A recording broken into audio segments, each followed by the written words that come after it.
সুপ্রভাত বন্ধুরা, আপনারা দেখছেন তপোবন গ্রুপস ইউটিউব চ্যানেল এর নার্সারি ইউনিট। তো এই ইউনিটে আজকে আমরা দেখাবো কিভাবে এরকম বিদেশি গাছ তৈরি করা যায় এবং দেশি গাছের কিভাবে জাত পরিবর্তন করে ওয়ার্ল্ডের বিশিষ্ট আমগুলো তৈরি করা হয়। তো চলুন বন্ধুরা, আমরা দেখাচ্ছি একটি পুরানো দেশি আম গাছ। যেই আম গাছটার মধ্যে প্রতি বছর অনেক আম ধরত, দেশি আম গাছ অম্রপালি ছিল। এই আম গাছটিকে আমরা অনেক ধরনের বিদেশি জাত তৈরি করেছি। এর মধ্যে 18 জাতের বিদেশি আম গাছ তৈরি করা হয়েছে। তো স্টেপ বাই স্টেপ আমরা দেখাবো কিভাবে তা করা সম্ভব। এই হলো সেই পুরানো দেশি আম গাছ, যার জাত পরিবর্তন হওয়ার পরে এর নাম হয়ে গেছে 18 জাতের। দেখুন, এখানে রয়েছে কাটিমন ম্যাঙ্গো, এখানে রয়েছে তাইওয়ান রেড, এখানে রয়েছে ভিয়েতনাম অল টাইম, এখানে রয়েছে বারি 4 যা অল টাইম, এখানে রয়েছে কেজি 4 ম্যাঙ্গো, এখানে রয়েছে বারি 11 ম্যাঙ্গো, এখানে রয়েছে ভিএন 7, এখানে রয়েছে অরুণিকা ম্যাঙ্গো, এখানে রয়েছে ব্রুনাই কিং, আরও রয়েছে দেখুন মিয়াজাকি, এখানে রয়েছে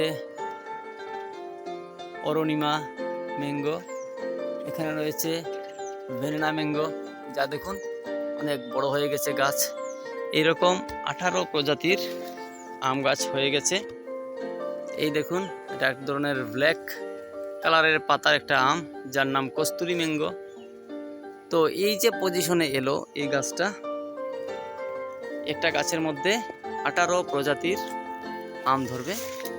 তো তা কিভাবে সম্ভব হলো? এই গুড়ার মধ্যে ছিল দেশি অম্রপালি আম গাছ, তা কিভাবে জুট কলমের মাধ্যমে এগুলা হয়ে গেল বিদেশি আম গাছ, যা ওয়ার্ল্ড বেস্ট ম্যাঙ্গো। এর মধ্যে 18 টাইপস আমের ভ্যারাইটি রয়েছে। চলুন বন্ধুরা, আমরা একদম তীক্ষ্ণভাবে ধীরে ধীরে এর প্রসেসিংগুলো দেখাবো। সবচেয়ে প্রথম কি করতে লাগবে তা আমরা দেখাবো। এর স্টেপ থাকবে টোটাল বিশেষ স্টেপ থাকবে 5টি স্টেপ। তো আমরা এলাম ফার্স্ট স্টেপে। তো ফার্স্ট স্টেপটা হবে পুষ্ট দেশি আম গাছকে আমরা বাছাই করব। তো উদাহরণস্বরূপ আমরা এই গাছটাকে যদি আমরা বাছাই করি, এই একটি দেশি খুব ভালো গ্রোথওয়ালা একটা গাছ, এই গাছকে আমরা বাছাই করলাম। এই গাছের এইসব যে অংশ থাকবে, এই ডালের অংশের মধ্যে কিন্তু আমরা কেটে তারপর এখানে গ্রাফটিং। দ্বিতীয় ধাপে থাকবে দেশি আম গাছকে ছাঁটাই এবং ফাঙ্গিসাইড প্রয়োগ। তো আমরা এই গাছটাকে কিন্তু এই জায়গার মধ্যে কেটে দিয়েছি, এটাকে আবার সমান করে কাটতে লাগবে। কাটার পর এর মধ্যে ফাঙ্গিসাইডটা প্রয়োগ করতে লাগবে। তো আমরা যদি এইভাবে যদি গাছটাকে কাটি, তো কাটার যে অংশটা রয়েছে এই অংশটাকে ধারালো ছুরি বা ব্লেড দিয়ে ভালো করে সমান করে তারপর কিন্তু ফাঙ্গিসাইড লাগাতে হবে।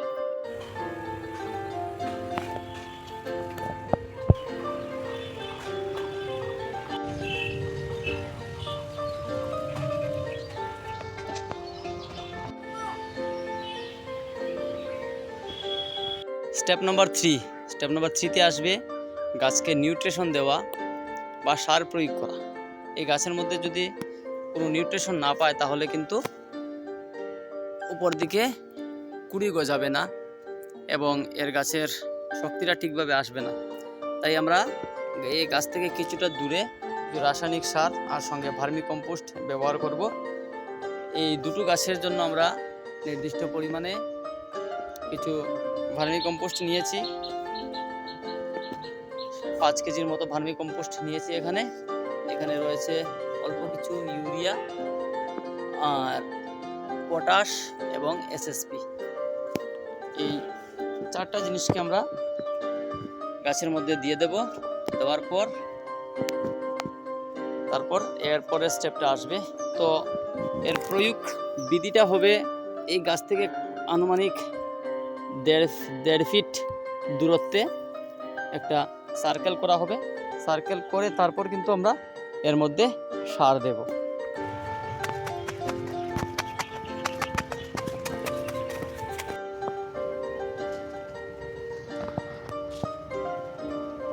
ডালে দে।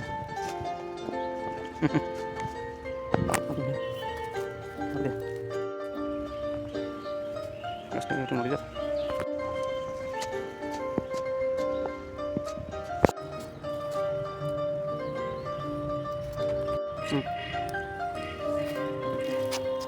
তো বন্ধুরা এবার আমরা দেখব এর পরের স্টেপ। তো এর পরের স্টেপ নাম্বার হচ্ছে 4।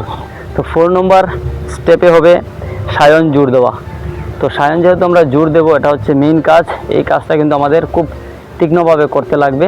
তো আমি এখানে দেখাবো 2 রকমের সায়নকে জোর দেওয়া হবে। প্রথম একরকম হবে, এই যে জায়গা রয়েছে এই জায়গার মধ্যে আমরা কাটিং করে এখানে এই সায়নকে জোর দেব। এখানে 3টি প্রজাতির সায়ন রয়েছে। এই হচ্ছে ডগমাইকিং, এই হচ্ছে VN7, আর এই হচ্ছে মিয়াজাকি। এই ওয়ার্ল্ড বেস্ট 3টি আমের সায়ন রয়েছে। এই সায়নকে কিন্তু আমরা এখানের মধ্যে জোর করব। ঠিক আছে, খুব ধারালো ছুরি দিয়ে এটার মধ্যে 3টা করব। আর বাকি যে পোর্শনটা থাকবে এখান থেকে অনেকগুলো কুশি বেরোবে। এই কুশির মধ্যে আমরা পরবর্তী সময়ে আমরা ভি গ্রাফটিং করে নেব।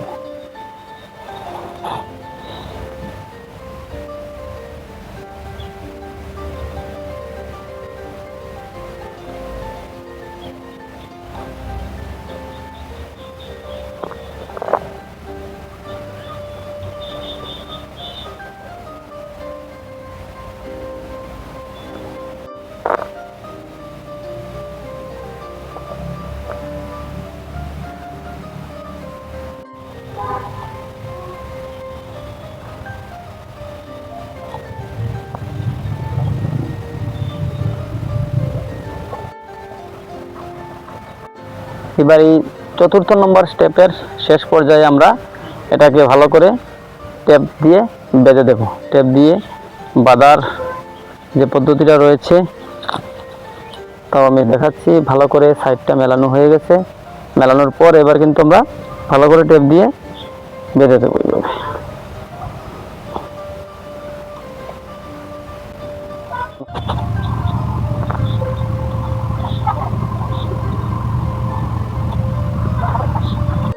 তো এই হলো স্টেপ নম্বর 4 এর পার্ট 1। আমরা 3টি এই গাছের ডালের মধ্যে সরাসরি গ্রাফটিং করলাম। করার পর এটাকে কি করব, একটা কেরি দিয়ে ভালো করে বেঁধে দেব, আর ট্রান্সফরমার কেরি দিয়ে বাঁধবো, যাতে করে এখানে দেখা যায়। যদি কুশি বের হয় তাহলে আমরা দেখে নেব। এটাকে ভালো করে এই জায়গায় বেঁধে দেব। আর স্টেপ নম্বর 4 এর যে সেকেন্ড পার্টটা হবে, এটা এই দিক দিয়ে অনেকগুলো কুশি বেরোবে, তার মধ্যে আমরা গ্রাফটিং করব।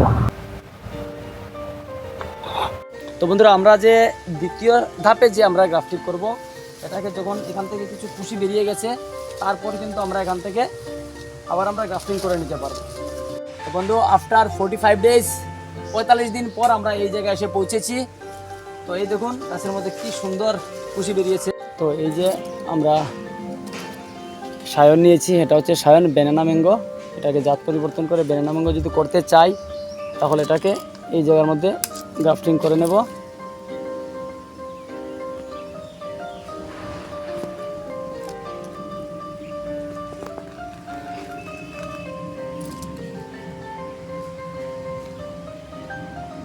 বাস, এই হয়ে গেছে। এখানে দিয়ে আমরা টেপ দিয়ে বেঁধে দেবো। এবার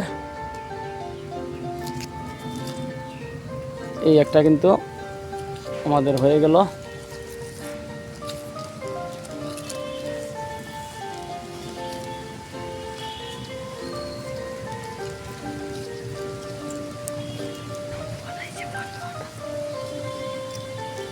খারিলা। তো বন্ধুরা দেখুন, এই দেখুন কমপ্লিট হয়ে গেছে। এই স্টকের মধ্যে সায়নটা জোর দেওয়া হয়ে গেছে। এরকম 2টা পদ্ধতি, এই 2টা পদ্ধতিতে কিন্তু আমরা এটাকে পুরো একদম ঠিক করে গ্রাফটিং করে দিলাম। তো বন্ধুরা, এই লম্বা ভিডিওটা এতক্ষণ ধরে আপনারা ধৈর্য ধরে দেখছেন, তার জন্য অনেক অনেক ধন্যবাদ। এরকম আরও নতুন নতুন আপডেট আমাদের এই চ্যানেলে পাবেন। তো সবাইকে আবারও ধন্যবাদ বলে এই ভিডিওটা এখানে শেষ করছি।